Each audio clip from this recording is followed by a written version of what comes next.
রাজ্যে পালাবদলের পরেই একেবারে অ্যাকশন মোডে রাজ্য পুলিশ। দুর্নীতির বিরুদ্ধে কোনো আপোষ নয়, একেবারে জিরো টলারেন্স নীতি বিজেপি সরকারের। আর ফ্রি হ্যান্ড পেয়েই পুলিশ প্রশাসনও নিজেদের ভূমিকায় অনড়। উলুবেড়িয়া শিল্প তালুকের ডন তৃণমূল শ্রমিক সংগঠনের নেতা দীপঙ্কর ঘোষ, যিনি নাকি আবার প্রাক্তন মন্ত্রী পুলক রায় ঘনিষ্ঠ। দুর্নীতি, রাহাজানি, মারপিট, তোলাবাজি সহ একাধিক অভিযোগে গত 29 মে তারাপীঠ থেকে তাকে গ্রেপ্তার করে পুলিশ। গ্রেপ্তারির পর মঙ্গলবার বেলা 11টা নাগাদ হাতকড়া পরিয়ে উলুবেড়িয়া বীর শিবপুর শিল্পাঞ্চলে তাকে ঘোরালো পুলিশ। তৃণমূল নেতাকে দেখে ক্ষোভে ফেটে পড়ল স্থানীয় বাসিন্দারা। বিভিন্ন কারখানা থেকে শ্রমিকেরা বেরিয়ে এসে দিল চোর চোর স্লোগান।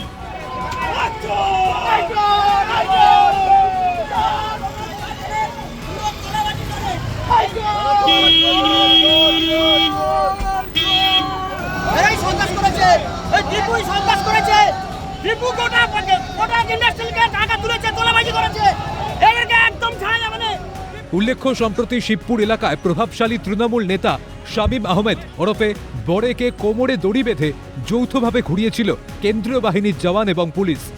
সাকরাইলের নবনির্বাচিত তৃণমূল বিধায়ক প্রিয়া পাল ঘনিষ্ঠ ট্রাফিক হোমগার্ড শাহিন মোল্লাকেও তোলার অপরাধে কোমরে দড়ি বেঁধে হাফ প্যান্ট ও স্যান্ডো গেঞ্জি পরিয়ে সাকরাইলের বেলতলা থেকে শুরু করে নলপুর পর্যন্ত হাঁটিয়েছিল পুলিশ। এই সবই দেখেছে রাজ্যবাসী। আসলে রাজ্যে এখন পরিবর্তনের হাওয়া, সেই হাওয়াতেই ভয় আউট, ভরসা ইন। তাই হয়ে যাওয়া অত্যাচারের জবাব চাইছে বিজেপি কর্মী থেকে সাধারণ মানুষ। চাইছেন সবাইকে সাজা দিতে হবে।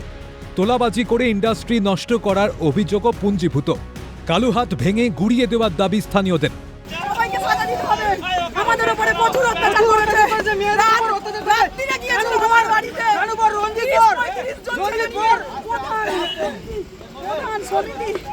সবাই গিয়েছিল আমার বাড়িতে ভোট দিতে।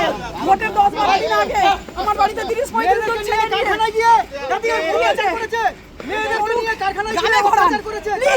সেন্টার মধ্যে প্রত্যেকটা ইন্ডাস্ট্রিয়াল তুলে বন্ধ করেছে। 50% ইন্ডাস্ট্রিয়াল বন্ধ হয়েছে।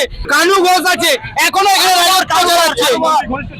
নিশ্চয় রঞ্জিত বল, দীপু ঘোষ, এরা পুরো গ্রামের খুব কাছের লোক ছিল। যারা সারা 15টা বছর মানুষের তোলাবাজি করে গেছে, এখানে ইন্ডাস্ট্রিয়াল পুরো শেষ করে দিয়েছে। এখন আমাদের খুশি হচ্ছে যাতে ওরা এই যে ঘোরানো হচ্ছে কোমরে দড়ি বেঁধে, আমরা খুব হ্যাপি। আমরা আমাদের 21 সাল থেকে আমাদের বাড়িতে খুব টর্চার হয়েছে। আমাদের জানা নেই কে অত্যাচার করেছে?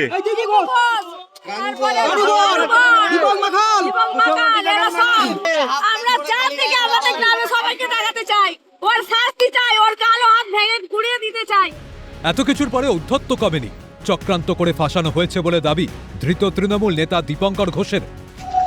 আমাকে চক্রান্ত করে ফাঁসানো হয়েছে। বিজেপি উল্টোপাল্টা কেস দিয়ে আমাকে ফাঁসিয়েছে।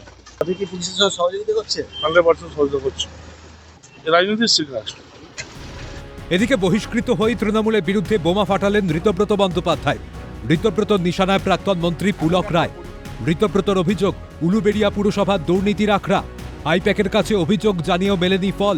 উলুবেড়িয়া পুরসভার চেয়ারম্যান অভয় দাস দুর্নীতির শিরোমণি। সে খবর তার কাছে এসেছে বলেও জানান। ঋতব্রতর কথায় আমাকে বলা হয়েছিল অভয় দাসের বিরুদ্ধে ব্যবস্থা হবে। পুলক রায়কে নিয়ে যেন কিছু না বলি, একটা বড় নেক্সাস চলত। কার বড় ভয় এসব চলত, তদন্তর দরকার।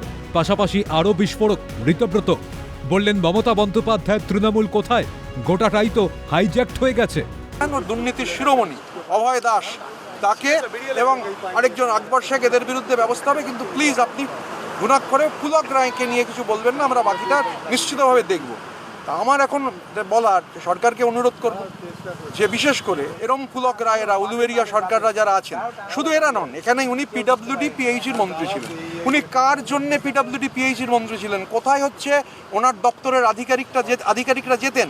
ওনার পিডব্লিউডির আন্ডারে যে রাষ্ট্রায়ত্ত আন্ডারটেকিংগুলো রয়েছে, মানে গভর্নমেন্টের, স্টেট গভর্নমেন্টের আন্ডারটেকিং, যেমন ম্যাকিন্টোস বার্নের এমডি, সেই এমডি কোথায়, ক্যামাক স্ট্রিটে কখন যেতেন, কবে যেতেন, সুমিত রায়ের সঙ্গে তার কি যোগাযোগ ছিল, সবই এটা একটা বড় নেক্সাস। এটা গোটাটাই তদন্ত হওয়া দরকার। মানে কার বড় ভয়ে কে চাইলেন এই গোটাটা পার্টিটা, সব গভর্নমেন্টটা, গোটাটি তো হাইজ্যাক্ট। বিদ্রোহের ধাক্কায় ডুবছে তৃণমূলের তরি। বঙ্গ রাজনীতির অন্দরে কান পাতলেই শোনা যাচ্ছে ক্ষোভের আগুনে জ্বলছে তৃণমূল।